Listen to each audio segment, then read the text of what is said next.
ভাই তোদের যদি টাইম থাকে তাহলে 1 মিনিট আমার কথাটা শুনে যা। আমি ভিডিও করি না, তোদের একটা কথা বলি, মসজিদে নামাজ পড়তে গেলে দুটো জিনিস ভাই আমি খুব ফলো করি একদম। যে কিছু কিছু মুরব্বী মানুষ থাকে যেগুলা বলার নেই, মানে ওরা নামাজি মানুষ কিন্তু ওরা কি করে, আমাদের মুসলিমদের মধ্যে ওরা নামাজি মানুষ কিন্তু বাচ্চাদের দেখলে ধমক মারে। আবার আমাদের মতো যদি বয়সের ছেলেরা থাকে, আমাদের যদি ভুল ভ্রান্তি হতেই পারে ভাই, নামাজের মধ্যে ভুল ভ্রান্তি হতেই পারে।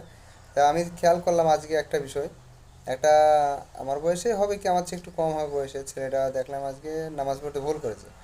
দেখ মুরব্বি তাকে বোঝাবে, একটু সাইডে নিয়ে গিয়ে বোঝাবে তা না, তাকে ডেকে এমন করে তাকে ঝাড়লো ভাই, জবাব মনে হচ্ছে ওই চাচাই এ দিনের ইসলামটা ওই উনিই বানিয়েছে, উনি উনিই তৈরি করেছে সিস্টেমটা, যে ওনাকে এমন করে বকলো এই বাচ্চাটাকে।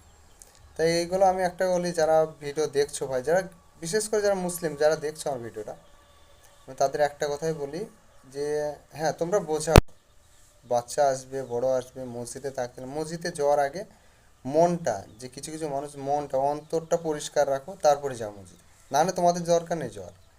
আর একটা কথা, এই যে ইউটিউবে ভিডিওগুলো দেখি, ভিডিওগুলো দেখছি, কোনো একটা হাদিসের যদি একটা ভিডিও দেখি, আরে ভাই তোরা কোথাকার রে ভাই ইউটিউবার, তোরা দেখে দেখছি যে কোনো একটা মানে হাদিসের কোনো একটা কথা হলে তাতে মিউজিক ভরে দিয়েছিস, তাহলে মিউজিক তো হারাম। তাহলে মিউজিক যদি হারাম হয় তাহলে মিউজিকটা কেন ভরা থাকবে এই হাদিসের ব্যাপারে? মিজানুর রহমান আজহারির সাহেবের যদি কোনো একটা জালসা শুনছি, আরে বিনা মিউজিকে কোনো জালসা পাচ্ছেই না। কোথাকার রে ভাই তোরা? তোরা ইউটিউব না দালাল? ইউটিউবের কোনো চ্যানেলে তোরা চ্যানেল খুলে টাকা কামাচ্ছিস না দালালি করে খাচ্ছিস রে ভাই? এগুলো দেখে শুনে চালা তোরা। তোরা কি করছিস কি তোরা? তোদের তো বিবেকই নেই। এগুলো মাথা খারাপ হয়ে যায় কিছু কিছু জিনিস দেখলে না, মাথা পুরো গরম হয়ে যায় একদম। হ্যাঁ ভাই, অনেকজন আমাকে দেখে বলবি আরে মানে একদম তো বাচ্চা ছেলে, এর জ্ঞান কেন নেবো, ওর কেন জ্ঞানের নিয়ে কথা হচ্ছে না ভাই। সময় সময় মনে হয় না কিছু কিছু মানুষ দেখলে মানে থাবড়ি দিই, কিন্তু হবে না। সম্মান, মানুষ দুদিনের দুনিয়া ভাই, একটু চলার দিকে একটু যদি ঠিক মতো চলা না হয় না, ভীষণ ফের পড়তে হবে। 5 ওয়াক্ত নামাজ পড়া ভালো, 5 ওয়াক্ত নামাজ পড়া ফরজ, রোজা করা ফরজ। তার মধ্যে তো দেখছি এই নামাজ পড়তে গেলেও মনে মনে সময় সময় মনে হয় যে যাব না। কিছু কিছু মুরব্বী মানুষের ব্যবহার দেখে মনে হয় আর আমি মসজিদে যাব না, কারণ মসজিদটা ওদেরই, ওর বাপ দাদারা বানিয়ে রেখেছে ওদেরই মসজিদ, তাহলে ভাই ওখানে আমার যাওয়ার দরকার নেই, তোরাই পড়। এরকম একটা বিষয় হয়ে যায়।